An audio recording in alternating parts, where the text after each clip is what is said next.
नमस्कार दोस्तों, आप देख रहे हैं सिनेमा हॉल और मैं अजय ब्रह्मात्मज। आज मैं मंटो की बात करूंगा। 18 जनवरी 1955 को उनका निधन लाहौर में हुआ था और आज के माहौल में जब भावनाएं आहत हो रही हैं, वितंडा हो रहा है, विवाद हो रहा है, ऐसे समय में मंटो की खास याद आ रही है। आप सभी को मालूम ही है कि मंटो की कहानियों को लेकर विवाद हुए थे, उन पर मुकदमे चले थे और उन पर 5-5 मुकदमे चले थे। 3 मुकदमे तो संयुक्त भारत में चले थे जब पाकिस्तान नहीं बना था और 2 मुकदमे पाकिस्तान में चले थे जब वे यहाँ से पाकिस्तान चले गए थे। और ये 5 मुकदमे तो दर्ज हुए हैं। इसके अलावा उन पर फिक्रे कसे गए, उन पर ताने कसे गए, उनके खिलाफ़ लिखा गया, बयान उनके खिलाफ़ दिया गया, बहुत सारी बातें हुई हैं।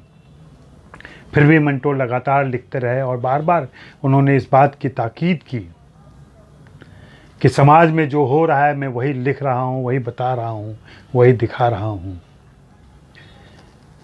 हम तब भी मानेंगे कि उस समय का समाज इन मुकदमों के बावजूद, इन आरोपों के बावजूद आज से बेहतर समाज था कि यह गुंजाइश थी कि अगर मुकदमे हो रहे हैं तो उसकी सुनवाई भी होगी और जो आरोप है उसके जवाब दिए जाएंगे। जो कहानीकार है, जो अफसानानिगार है, अपनी बात रखेगा और हो सकता है उसकी बात मानी भी जाए। अभी पूरा ऐसा माहौल हो गया है। पद्मावत को मामला देख लें, पद्मावत का मामला है, उसके पहले मोहल्ला 80 का मामला था, तांडव का मामला है, मिर्ज़ापुर का मामला है, सेक्रेड गेम्स का मामला है। ऐसे बहुत सारे शोज आए हैं, फिल्में आई हैं जिनको लेके जब तब विवाद होते रहे हैं। हमेशा किसी न किसी की भावना आहत हो जा रही है और ये आहत हुए लोग तुरंत एफआईआर दर्ज करते हैं, हिंसा करते हैं और तमाम तरह के तोड़ फोड़ भी करते हैं। और मज़ेदार तथ्य ये है कि इन सब में प्रशासन उनके साथ आ जाता है और वो सुनवाई के लिए तैयार भी हो जाता है। जबकि इसी देश में लाखों किसान 50 दिन से पड़े हुए हैं, आंदोलन कर रहे हैं, लेकिन कहीं कोई सुनवाई नहीं हो रही है और हमेशा बात टाली जा रही है या अभी मामला न्यायालय में फंसा हुआ है। आप देख लें प्राथमिकता क्या है, प्रशासन कैसे सोचता है, उसके फॉलोअर्स, उसके समर्थक कैसे हुड़दंग करते हैं और क्या क्या चीज़ें हो रही हैं।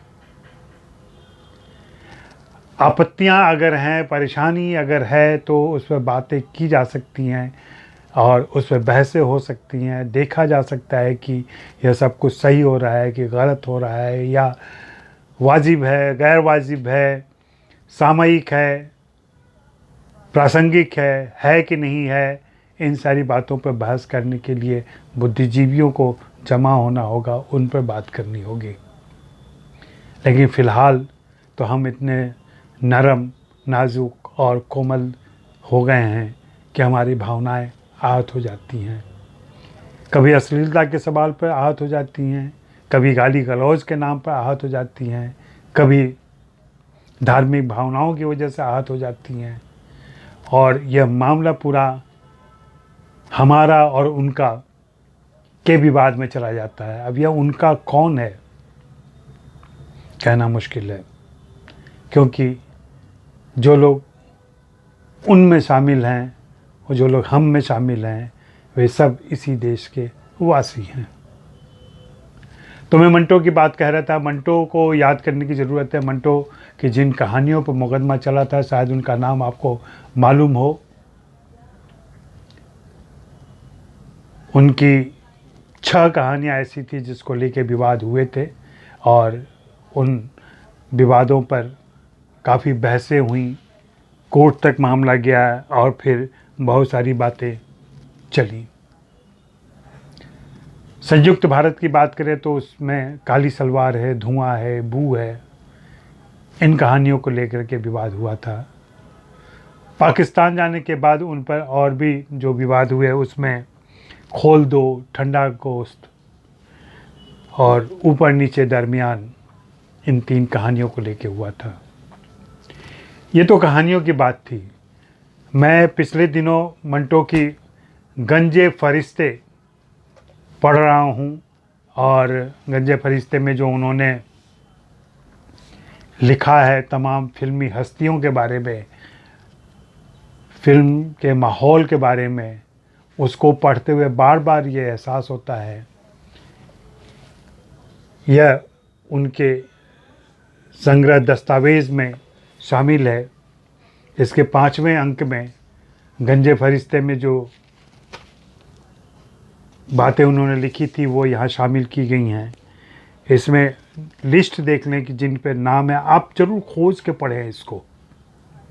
यह अलग से भी किताबें मौजूद हैं और उनके संग्रह में भी मौजूद है। अगर आप पढ़ना चाहें तो ज़रूर कहीं से भी लेकर के पढ़ें। इसमें पूरा इतिहास है, हिंदी सिनेमा का इतिहास है, उस दौर को आप बहुत करीब से समझ सकते हैं। मैं तो इनसे गुजरते हुए, इन्हें पढ़ते हुए भी मुझे लग रहा है कि अगर आज मंटो जैसा कोई लिखे फिल्मी हस्तियों पर, तो उस पर मुकदमे हो जाएंगे, मानहानि का मुकदमा हो जाएगा। उन्होंने इतनी अंतरंग बातें खोल दी हैं और उनके बारे में उजागर किया है, या उन पलों की चर्चा की है जो अमूमन 2-4 व्यक्तियों के बीच में बहुत ही पर्देदारी के साथ बंद कमरों में घटती हैं। लेकिन मंटो बेबाक तरीके से लिखते हैं और सबकी, मैं अगर कहूँ कि छीछालेदर करते हैं या भेद खोल देते हैं, ये सारी चीज़ें होती हैं। चाहे वे अशोक कुमार हों, चाहे श्याम हों, चाहे प्राण हों, सितारा देवी हों। अभी हाल में मैं बाबूराव पटेल के बारे में पढ़ रहा था, वहाँ तो इन लेखों को, आप इन संस्मरणों को ज़रूर पढ़ें। मैं सिर्फ नाम बताता हूँ जिससे आपको अंदाज़ा लग जाएगा कि उन्होंने किस किस पर लिखा है। जिसमें आगा हसर हैं, अख्तर सिरानी हैं, बारी साहब हैं, इस्मत चुगताई हैं, दीवान सिंह मफ्तून हैं, रफ़ीक गजनवी हैं, नूर जहाँ हैं, नसीम हैं, नरगिस हैं, अशोक कुमार हैं, के हैं, नवाब कश्मीरी हैं, पुर अजहर नीना हैं, बाबूराव पटेल, जैसा कि मैंने कहा, सितारा देवी हैं, और इस ढंग से ये चीज़ें चलती हैं। इसमें लंबे लंबे संस्मरण हैं। उन संस्मरणों में बहुत ही अंतरंग बातें जिनका मंटो से ताल्लुक़ रहा है, मंटो जिनके साथ मिलते जुलते रहे हैं, उठना बैठना रहा है, शराब नोशी रही है,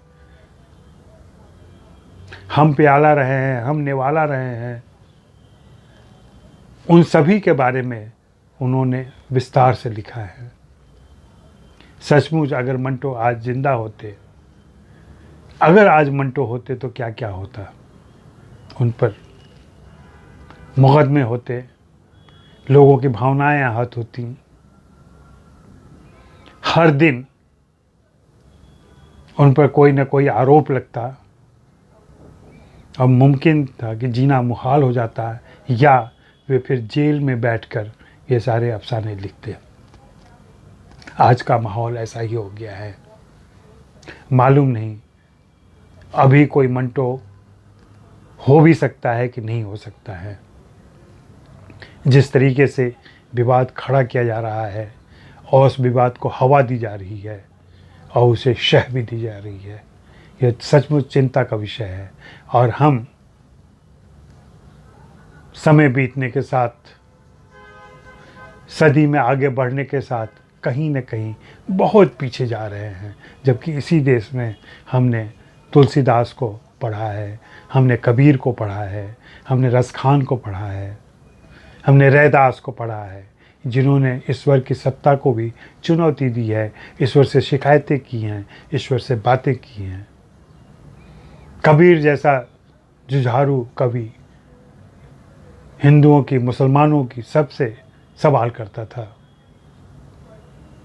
उन्होंने लिखा ही है, बाभन जो तू बाभनी जाया, आन बाट से क्यों नहीं आया।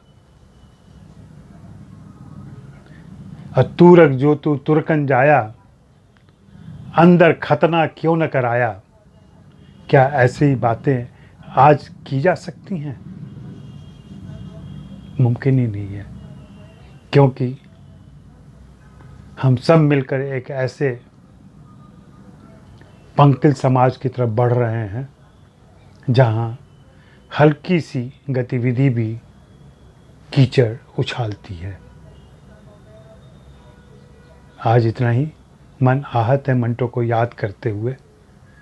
मेरी भी भावनाएं आहत हुई हैं, भले ही उन भावनाओं की कोई कद्र न हो। शुक्रिया, मेहरबानी, धन्यवाद। आप यूं ही देखते रहें सिनेमा हॉल।